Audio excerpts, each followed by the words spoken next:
नमस्कार दोस्तों, आज की वॉक पे चर्चा योगी आदित्यनाथ के बारे में।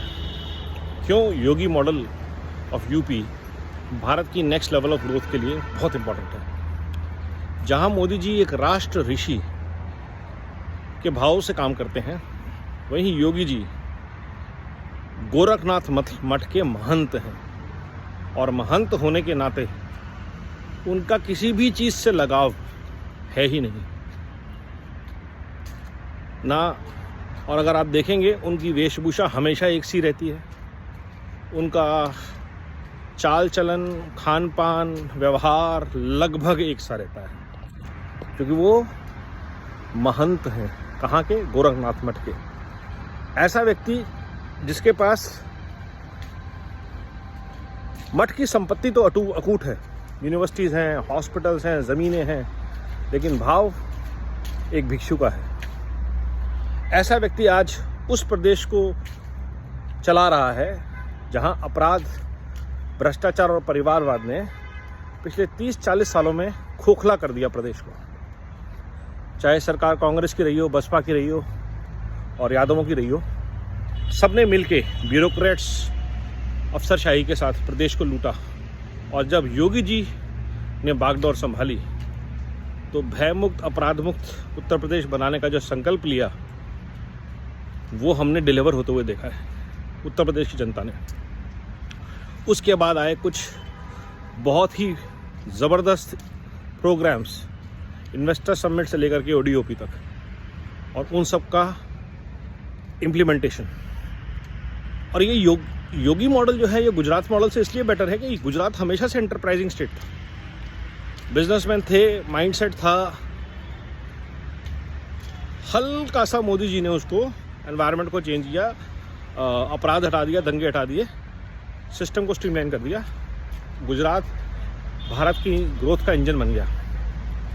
महाराष्ट्र शुरू से था, लेकिन यूपी हमेशा से बीमारू स्टेट रहा है, क्योंकि वहाँ से गांधी आते हैं, यादव आते हैं। योगी जी ने जब अपराध के ऊपर लगाम कसी है, तो उसका नतीजा यह हुआ है कि आज उत्तर प्रदेश का जो ग्रोथ है वो देश में सबसे ज़्यादा है, इंडस्ट्रियलाइजेशन की स्पीड सबसे ज़्यादा है, और चीज़ें बहुत तेज़ी से सुधर रही हैं। ऐसा नहीं कह रहा कि बिल्कुल सुधर गई हैं। आते खून से भ्रष्टाचार, अपराध का बोध दबंगई जाते जाती है, लेकिन जिस तरह से सनातन का उदय हो रहा है, वो प्रूव करता है कि योगी मॉडल ने यूपी में वो कर दिखाया पिछले 7 साल में जो पिछले 60 साल में नहीं हुआ। और ऐसा मॉडल बिहार, झारखंड और अन्य बीमारू स्टेट्स में भी लागू किया जा सकता है। परिवारवाद मुक्त, भ्रष्टाचार मुक्त नेतृत्व एक आस जगी है। दूसरा जो है, योगी जी की सनातन में बहुत ज़बरदस्त अपील है। बंगाल से लेकर के बिहार, मध्य प्रदेश और देश के अन्य हिस्सों में योगी जी की एक बहुत अच्छी अपील है।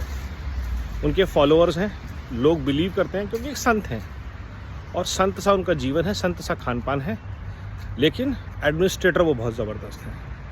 अब सोचिए, ऐसा संत आने वाले वक्त में जब देश की बागडोर संभालेगा तो क्या होगा। और क्रैकडाउन जब वो किसी भी चीज़ पे करते हैं तो वो बिल्कुल न्याय सम्मत होता है।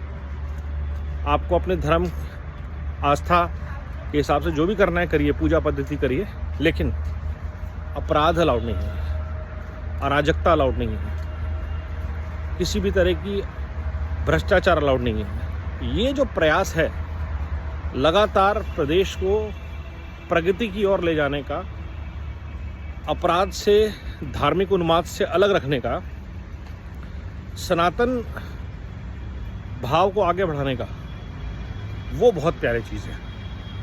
इसलिए योगी मॉडल जो है वो नेक्स्ट लेवल ऑफ सनातन भारत की राइज में है।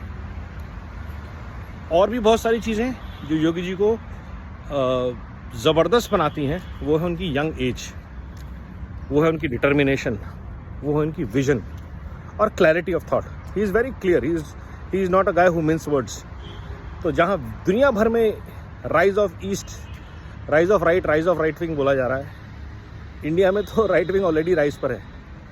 अब राइट विंग जो सनातन वैल्यूज से पोषित है वो भारत को और आगे ले जाने के तैयार है 2030 के बाद योगी जी के रूप में। तो भारत तैयार है।